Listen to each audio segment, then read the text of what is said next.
Boa noite, alegria estarmos reunidos para adorar ao Senhor. Temos nas quartas-feiras meditado sobre o Espírito Santo de Deus, vimos muita coisa do Espírito Santo no Novo Testamento, o Espírito Santo habita em nós, e principalmente que nós não podemos apagar o Espírito. E temos visto também na Epístola de Paulo aos Romanos, como o Espírito Santo é quem capacita, é quem nos fortalece para vencer os nossos próprios pecados. Então, se você acha que é fraco para vencer os pecados, você está certo. Eu também sou. Nós não somos fortes para vencer as tentações, os pecados, não somos. Mas o Espírito Santo nos ajuda, nos capacita para isso. Vimos que o Espírito Santo habita em nós. Mas tem muito mais coisas sobre o Espírito Santo que precisamos considerar, para que você perceba que milagre sobrenatural ocorre diariamente na nossa vida. Porque se o Espírito Santo habita em mim e habita em você, então isso é um milagre, Deus habitando em nós, de uma maneira que não sabemos explicar, mas a Bíblia diz que nós somos o santuário do Espírito Santo de Deus.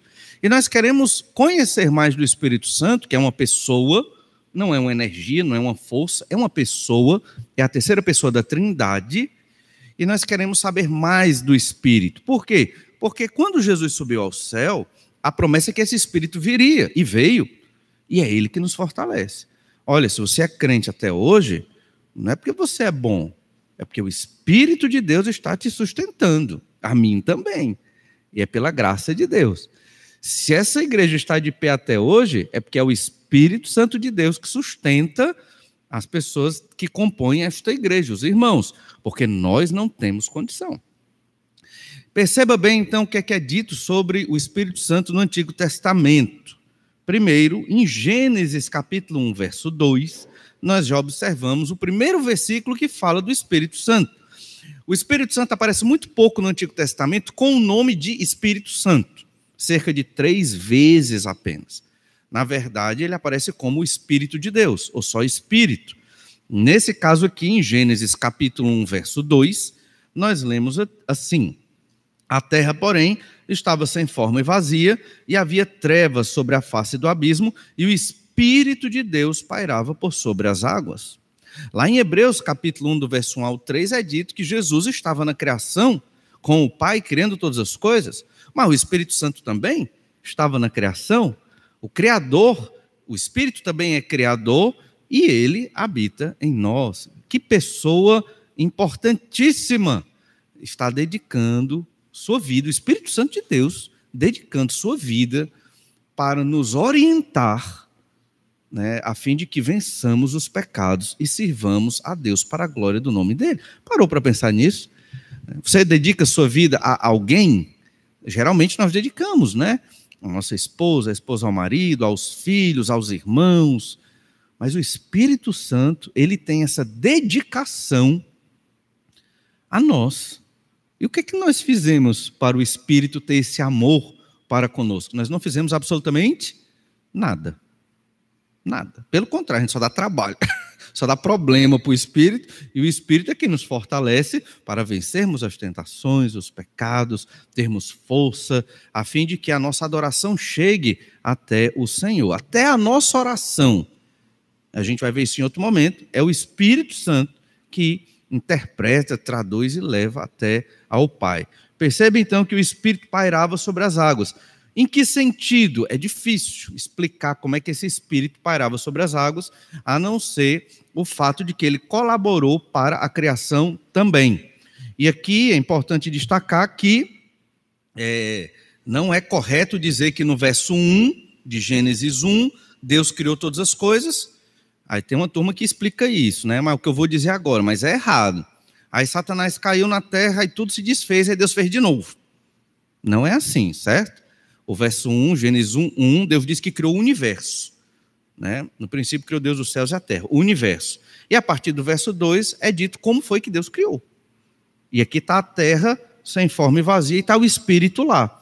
Obviamente porque vai agir na criação junto com o Pai e junto com o Senhor Jesus Cristo. E nós vemos as etapas da criação do planeta, né? A separação das águas, né? A erva, a separação do dia e da noite dos luzeiros, e todos os elementos até chegar no homem, e, consequentemente, no homem e na mulher. Veja, um detalhe muito importante, lá em Gênesis, capítulo 6, verso 3, sobre o Espírito Santo, é que esse Espírito ele já agia na vida dos crentes pré-diluvianos. O dilúvio marcou a história da humanidade. Você tem nós somos pós-diluvianos e tem os povos pré-diluvianos. Nós sabemos que do dilúvio, não temos como datar do dilúvio para cá.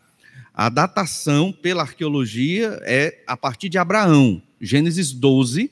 De Gênesis 12 até hoje é datado com confiança. A gente sabe, Abraão viveu ali no século XIX a.C., certo?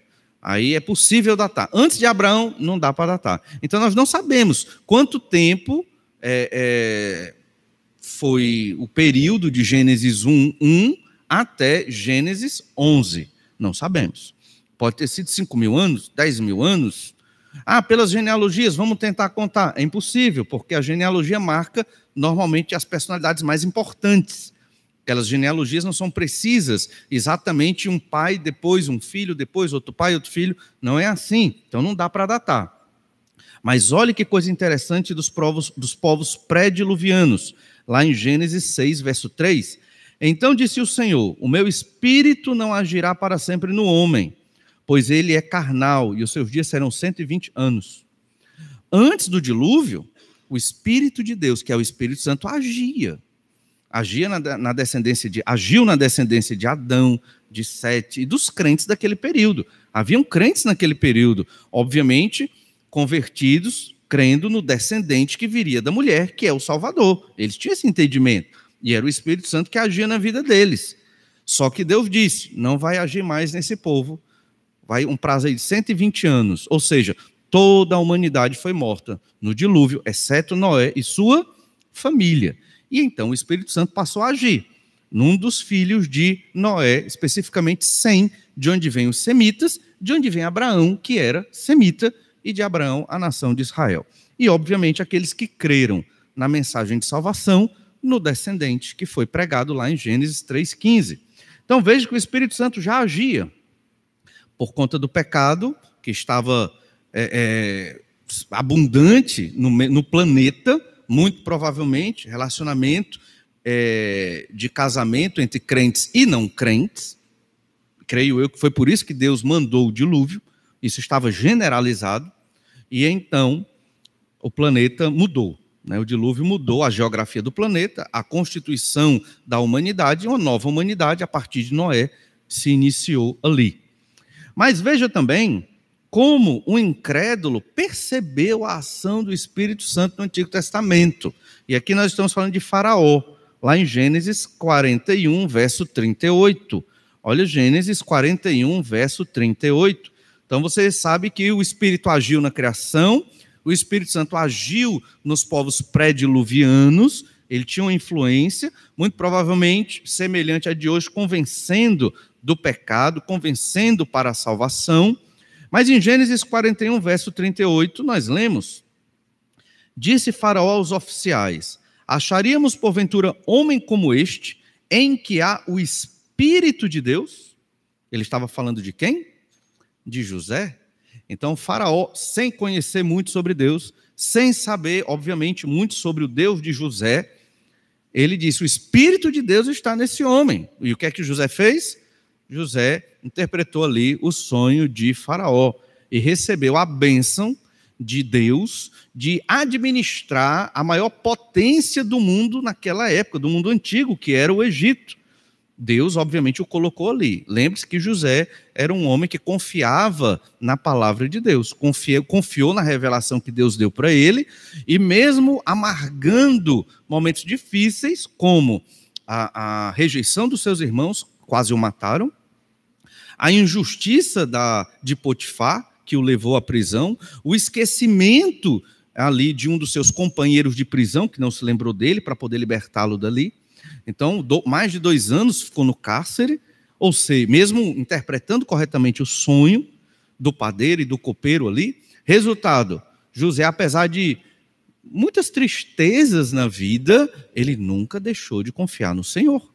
E Deus o abençoou ricamente. E veja o que esse incrédulo, ímpio, Faraó, diz de José, em quem há o Espírito de Deus. Verso 39. Depois disse Faraó a José: visto que Deus te fez saber tudo isto, ninguém há tão ajuizado e sábio como tu. Administrarás a minha casa e a tua palavra obedecerá todo o meu povo, somente no trono eu serei maior do que tu. Por quê? Porque José era muito inteligente? Porque José era muito aplicado, muito fiel? Não, porque o Espírito de Deus agia na vida de José e José não apagou o Espírito da sua vida. E então José teve todas estas bênçãos. Olha em Gênesis 50, verso 19. Gênesis 50, verso 19. Final da história de José.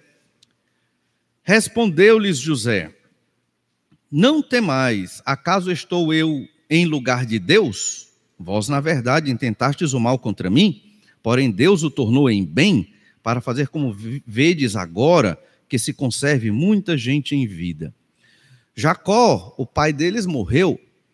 Os irmãos de José, que o jogaram numa cisterna e o venderam aos midianitas, ficaram com medo. Agora José vai mandar matar a gente. Ele não mandou matar antes, porque o nosso pai estava vivo. Jacó morreu, agora ele vai mandar nos matar. Então eles foram lá suplicar a José que não fossem mortos. José era a maior autoridade no Egito, abaixo de Faraó.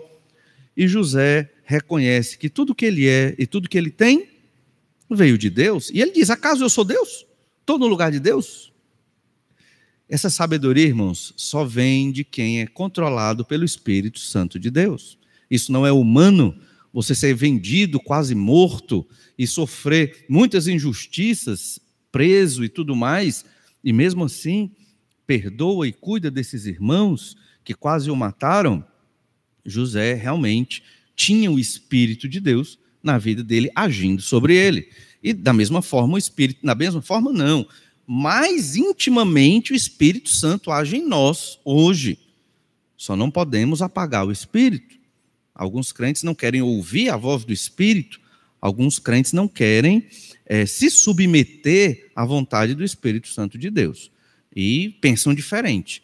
E uma coisa que Deus faz Deus nos dá a liberdade para escolhermos. O Senhor, ele não nos obriga a amá-lo. Deus não nos obriga a obedecê-lo. Mas nós temos um grande aliado que nos ajuda a amar e obedecer a Deus com prazer. É o Espírito Santo de Deus. Vimos então que o Espírito Santo estava na criação, o Espírito Santo agia nos povos pré-diluvianos e que o Espírito Santo agiu nesse homem chamado José. Certamente agiu em muitos outros homens, mas a Bíblia não fala de tudo, mas a gente percebe então que desde tempos imemoriais, milênios atrás, é o Espírito Santo de Deus que capacita o homem a viver a vontade de Deus. Se você está fraco, se você tem dúvidas, se você acha que não consegue fazer a vontade do Senhor, mais uma vez eu digo, você está certo. Nós não conseguimos, somos muito fracos, somos, infelizmente, muito incrédulos. É o Espírito Santo de Deus que nos fortalece e que nos guia. E no dia que você estiver vivendo uma vida que minimamente agrada ao Senhor, não se ensoberbeça. Lembre-se que é o Espírito Santo de Deus que está agindo na sua vida e lhe dando toda a capacidade para ser um servo e uma serva fiel ao Senhor. Vamos orar a Deus e pedir que o Senhor ouça as nossas orações através do Santo Espírito. Te agradecemos, Pai amado, pelo teu poder, pela tua graça, pelo teu amor, pelo teu Santo Espírito que habita em nós e nos guia e nos fortalece nos momentos de maior dificuldade da nossa vida. Senhor, dá-nos a sabedoria de sempre ouvir a voz do Espírito, através da tua palavra, através da nossa consciência, que é regada pelos ensinos do teu Espírito. Senhor Deus, não permite que sejamos aqueles rebeldes que apagam o Espírito, que entristecem o Espírito e que acham que sabem mais do que o Espírito Santo de Deus e do que a própria Bíblia Sagrada, a tua palavra. Não nos deixa, Senhor, ser assim. Ajuda-nos Dai-nos esta sabedoria que vem do alto. É o que eu te peço. No nome do Senhor Jesus Cristo. Amém. Deus esteja nos abençoando e vamos orar ali na quadra nos nossos grupos de oração. Deus abençoe a todos.